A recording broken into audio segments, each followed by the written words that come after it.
How's it going? I'm Mr. Jack State, And I'm Miss Weimer. and we are going to talk about the growing issue of schools combining classes for phys ed, and teachers are having to manage classes in the gymnasium with 50 plus kids. And how do you manage these kids and still incorporate skills? So the purpose of this video, we thought it would be a creative way to hook the kids into what we're doing and show it in the classroom instead of bringing them around to individual stations and maybe losing their interest and losing some stragglers messing around with equipment. We are going to do, we're focused on doing balance for this grade 2 because our topic right now is grade 2 gymnastics. And balance is a key aspect of gymnastics and just healthy living. So today we have 3 different stations set up for you. In our lesson plan we have offered 13, so you can pick and choose kind of which ones work best for you and the equipment that you have at your school. But we wanted to show you how we set it up with our lesson plan cards with the student directions and their numbers to know which station they're going to be moving at and the directions in case they forget from the video at the beginning of class. So what we're going to do is we want to manage our kids with music. The great thing about music is that we don't have to be raising our voices to try and maintain control of the kids all the time. It's pretty simple. So we have music playing when they're at their station. When we want the station to end, we turn off the music, and they are pre-notified before this all happens that they have 45 seconds to a minute, depending on how many kids you have, to get from station to station. And then when the music starts, then they get to start their next station. We also recommend that you don't have more than 5 or 6 kids per station just to maintain the chaos within the gymnasium. So we got 3 games set up. We have the balance beam with modifications, which we will show you.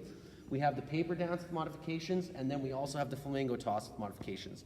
So what we're going to do is quickly roll through our 3 things, and just to give you a little bit of a sample of what you can do.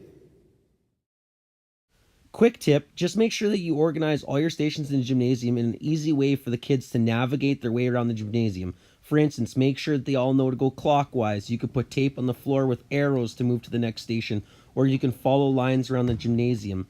This is a simple way for them to navigate because you want everything to be as simple as possible, especially with small groups and a lot of kids.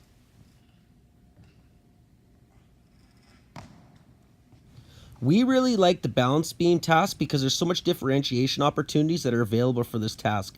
You can do what Miss Weimer's doing right now, or you can have them place the bean bags on their heads, or have the bean bags at the end of the benches and have them pick them up with 1 foot. The opportunities are truly endless, and you can change this to fit any need of your classroom and any skills that your students may have.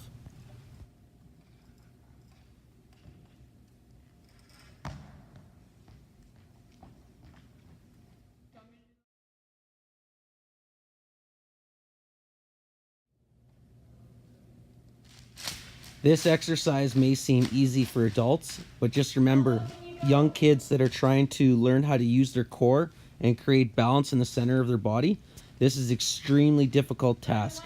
Especially with music playing, they get quite hyped up and enjoy this quite a lot. Too easy? Fold it in half and try balancing while dancing on 1 foot.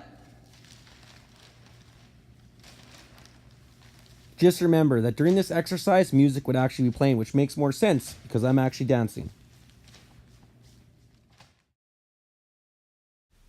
As a phys ed educator, we really want you to consider doing all the stations yourself and having yourself filmed. The students love seeing what their teacher is doing, and they'd be very engaged when you're showing them the video in the classroom. Because we know taking 50 kids around a gymnasium is not really a task that is viable. So we hope you learned something from this, and maybe you will even do this in your classroom one day. Thanks for watching.